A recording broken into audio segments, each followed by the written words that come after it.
अस्सलाम वालेकुम। आप टाइम देख सकते हो 6:30 बजे है मगरिब के बाद। कैसे हैं आप सब? उम्मीद करती हूँ आप सब बहुत अच्छे होंगे, हैप्पी हेल्दी और बहुत सुस्त होंगे। मैं भी अल्लाह के रहम करम से बहुत खुश हूँ, हेल्दी हैप्पी हूँ और दुआ करती हूँ आप लोगों के लिए। आप सब लोग सलामत रहे, खुश रहे। आमीन सुम्मा आमीन। तो आज के ब्लॉग के मेरी मेन रीज़न है कि एक्सट्रीम होपलेस के वक्त हम कैसे अपने आप को ओवरकम करें दुआ के ज़रिए। क्योंकि एक्सट्रीम होपलेस का सिचुएशन जब भी हमारे साथ होते हैं ना, हम बहुत टेंशन में, अपने बॉडी भी नहीं हिलने भी हमें नहीं आते। तो उस वक्त हम कैसे ओवरकम करें दुआ के ज़रिए। क्योंकि वो ऐसे वक्त होते हैं कि हम उस वक्त कुछ ब्लैंक हो जाता है ना दिमाग। एक ऐसा सिचुएशन होता है हमारे साथ कि हम उस वक्त हमें कुछ अच्छा नहीं लगता, इवन कि हमारे बॉडी भी नहीं हिलते, सुस्ती, और ऐसा लगता है कि हमें कोई जकड़ के रखे हुए है। तो ऐसे सिचुएशन में हम ज़्यादातर गुनाह की तरफ मुतवज्जो होते हैं, गुनाह की तरफ हम जाने की हमारे चांसेस होते हैं। तो हम कैसे अपने आप को ओवरकम करें कि गुनाह की तरफ हम ना जाए, और कैसे हम सही ऐसे डिफ़िकल्ट सिचुएशन में भी सही रास्ते में रहे। तो इसी सॉल्यूशन को लेकर मैं आई हूँ, 5 पॉइंट को लेकर।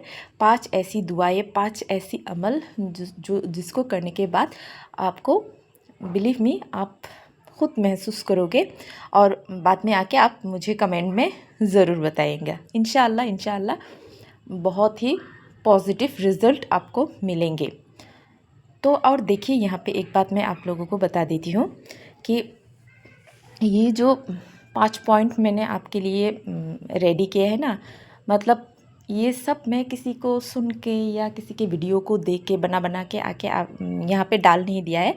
मैंने अपने लाइफ में जो एक्सपीरियंस किया है उसके मुताबिक ये वीडियो बनाई है। ये 5 पॉइंट को लेकर आई हूँ कि क्या क्या करने से हम होपलेस जो सिचुएशन होते हैं, स्टक, एकदम कुछ करने को नहीं जी करता, कैसे ओवरकम करें। तो पहला, तो शुरू करते हैं हमारा आज का ब्लॉग।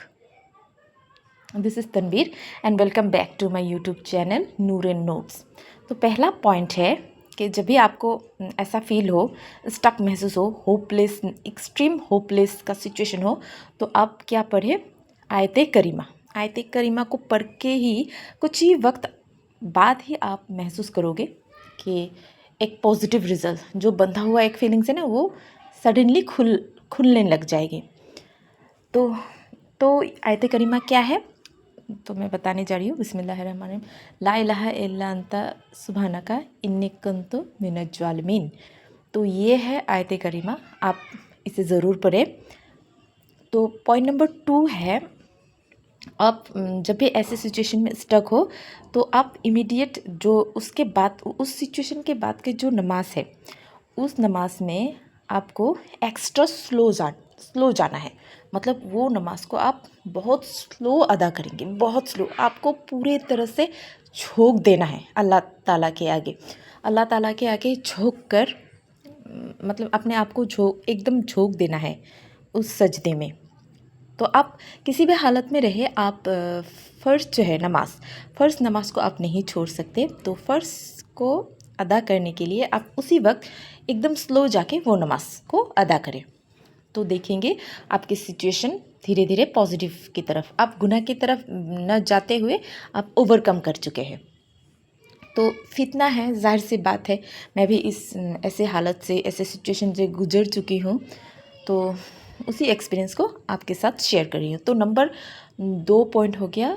तो थर्ड पॉइंट है, जब भी आप ऐसे सिचुएशन में रहो, आपको कुछ भी करने के लिए आपके पास कोई भी ताकत नहीं रहा, बचा नहीं रहा, आप हिल भी नहीं पा रहे, आप एकदम से स्टक हो गए हैं, तो उस वक्त आप क्या करेंगे?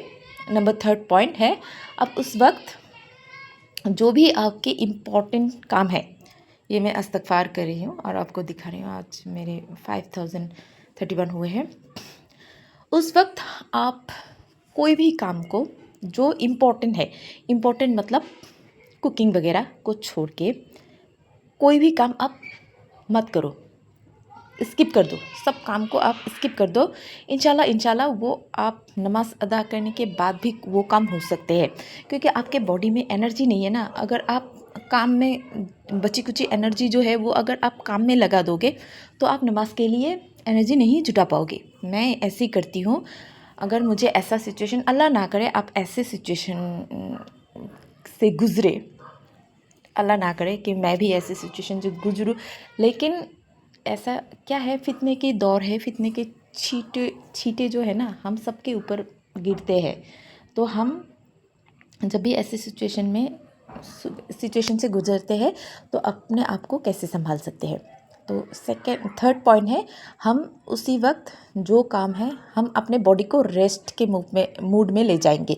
ठीक है, तो हम अपने बॉडी को रेस्ट के मूड में ले जाएंगे। कुकिंग के अलावा हम कुछ नहीं करेंगे, कुछ भी नहीं करेंगे, एकदम रेस्ट लेंगे, रेस्ट करेंगे। थोड़ा हेल्दी कुछ खाना है तो खा लेंगे। ध्यान रखें कि हमारा पेट खाली ना हो, हेल्दी न्यूट्रिशियस कुछ फूड हो तो वो खा के हम दुआ, आयत करीमा या नमाज के लिए आप प्रिपेयर रहें। और नमाज एकदम स्लो है होनी चाहिए। तो ये हो गया आपका थर्ड पॉइंट कि जो भी काम है उसको स्किप करके आप आयत करीमा को पढ़ेंगे और एकदम बॉडी रिलैक्स मूड में जाएंगी आपकी। और उसके बाद आपके कुछ खाना है तो आप खा लेंगे। ये हो गया आपका थर्ड पॉइंट। फोर्थ पॉइंट में है, आप ज़्यादा उस वक्त किसी के साथ बातें करना या फ़ोन पे किसी के साथ बातें करके हम अपने दिल को हल्का कर लेते हैं, ये आप नहीं करेंगे। क्योंकि ये करने से क्या होगा, आप रिलाई आप लोगों पे कर रहे हो। ठीक है ना, तो आपको रिलाई लोगों पे नहीं, अल्लाह पर पूरा तवक्कुल कि अल्लाह आपको निकालेंगे। तो ऐसे सिचुएशन में हम कहते हैं ना, हम किसी दोस्त से बातें कर लेते हैं, या अब हम किसी अम्मी अब्बू से बातें कर लेते हैं, या किसी आंटी अंकल से बातें कर लेते, किसी से बातें करके हम अपने आप को हल्का करना चाहते हैं। तो ऐसा आप बिल्कुल भी मत करें। आप फोर्थ पॉइंट में आप पूरे अल्लाह की तरफ तवक्कुल रखें कि अल्लाह आपको ये सिचुएशन से ओवरकम कराएंगे। ये हो गया हमारा फोर्थ पॉइंट। तो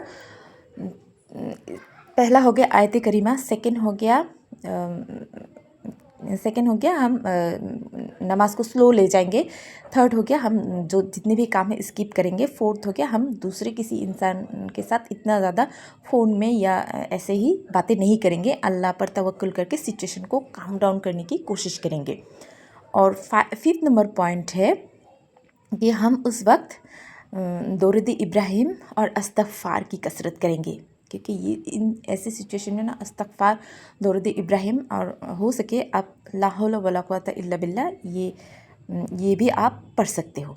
तो ये 5 पॉइंट जो है, बिलीव मी, आपको टफ़ सिचुएशन के वक्त गुनाह के ओर जाने से रोकेंगे और आप ओवरकम करके अल्लाह पे तवक्कुल करके आप निकल आओगे।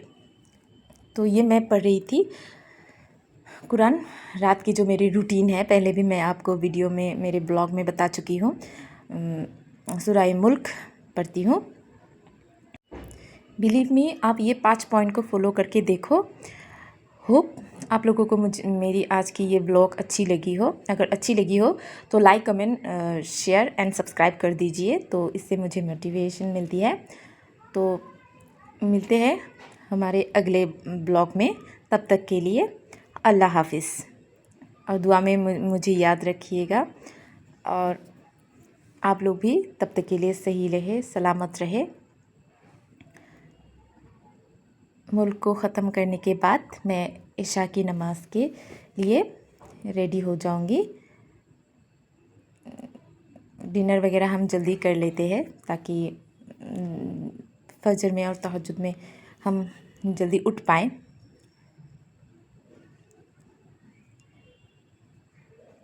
ये 5 पॉइंट ना आप लोग फॉलो करके देख लीजिए, बहुत ही इफ़ेक्टिव है।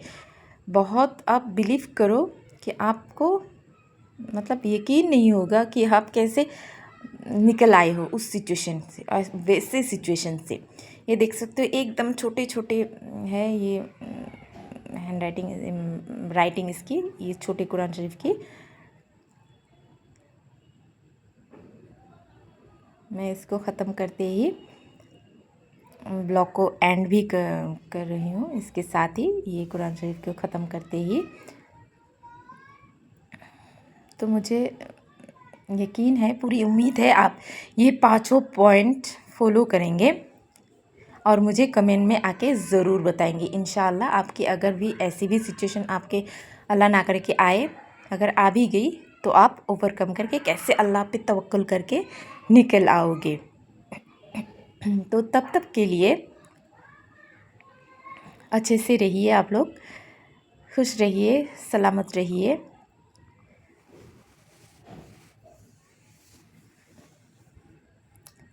और मेरे लिए भी बहुत सारी दुआ कीजिए आप लोग।